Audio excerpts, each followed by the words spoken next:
వ్యవసాయాన్ని పండగ చేస్తామన్నారు. విత్తనం నుంచి విక్రయం వరకు రైతుకు ప్రతి దశలో తోడుగా ఉంటామన్నారు.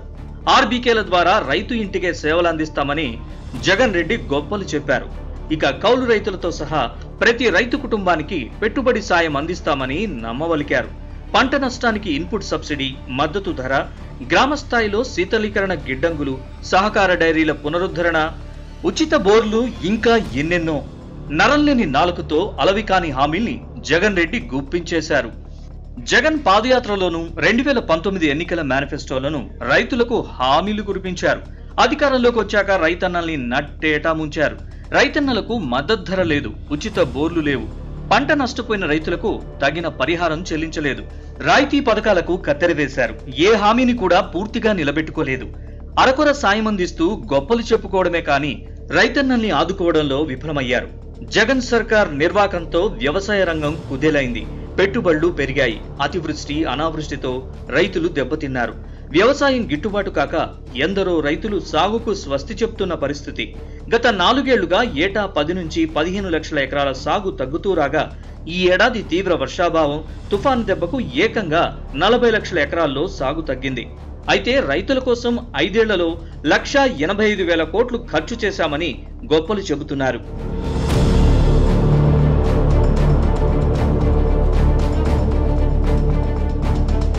అన్నదాతలకు తాను చేసింది చెప్పలేక ఎంతసేపు చంద్రబాబుపై ఆరోపణలు చేయడానికే జగన్ రెడ్డి అలవాటు పడ్డారు.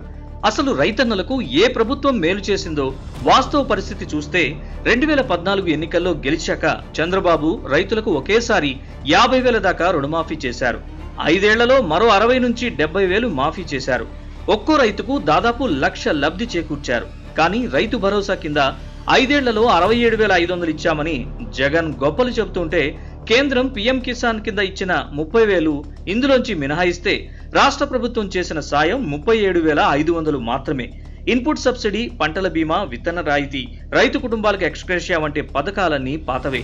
టీడీపీ ప్రభుత్వం రాయితీపై అమలు చేసిన సూక్ష్మ సేద్యం, వ్యక్తిగత వ్యవసాయ యాంత్రీకరణ, ఉచితంగా సూక్ష్మ పోషకాల పంపిణీ వంటి వాటిని జగన్ సర్కార్ అటకెక్కించింది.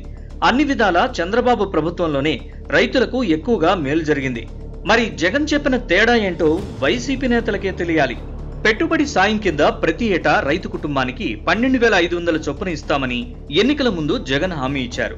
అధికారంలోకి వచ్చాక గొప్ప కోసం మరో 1000 పెంచి 13,500 ఇస్తామన్నారు. కానీ పీఎం కిసాన్ కింద ఏటా కేంద్రం ఇచ్చే 6,000 మినహాయించి రాష్ట్ర ప్రభుత్వం తరపున 7,500 మాత్రమే ఇస్తున్నారు. ఏటా 13,500 చొప్పున ఒక్కో లబ్ధిదారుకు 67,500 అందాల్సి ఉండగా 37,500 మాత్రమే ఇచ్చి 30,000 కోత పెట్టారు. రాష్ట్రంలో 64 లక్షల మంది భూ యజమానులుండగా అనేక సాకులతో 16 లక్షల మందికి మొండి చేయి చూపారు. అలాగే 16.5 లక్షల మంది కౌలు రైతులుండగా 15 లక్షల మందికి ఎగనామం పెట్టారు. మొత్తంగా 31 లక్షల మంది రైతులకు అందిన సాయం 0.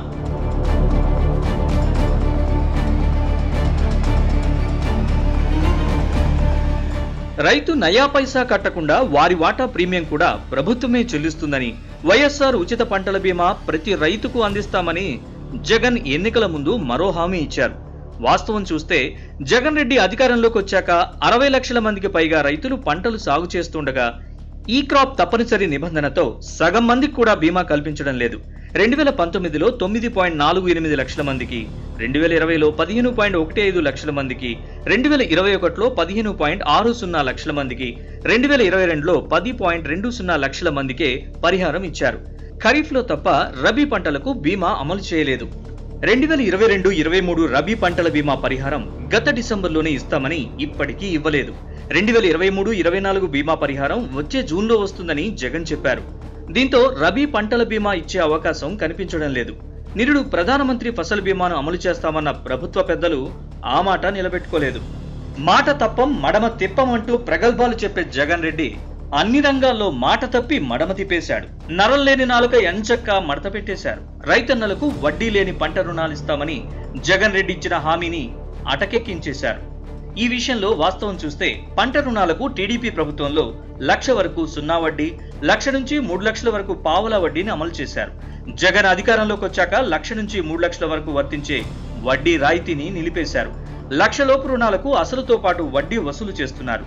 సున్నా వడ్డీ సొమ్మును ఏడాది తర్వాత ఎప్పుడో రైతుల ఖాతాలో జమ చేసే పద్ధతి పెట్టారు. 1,25,00,000 నిబంధనలతో సున్నా వడ్డీని అందరికీ వర్తింపజేయడం లేదు. పావల వడ్డీ రుణాల పథకానికి కేంద్రం రాయితీ వాటా ఇస్తున్నా రాష్ట్ర వాటా విడుదల చేయడం లేదు. దీంతో 1,00,000 పైన అప్పు తీసుకున్న రైతులు 7% వడ్డీని భరించాల్సి వస్తోంది.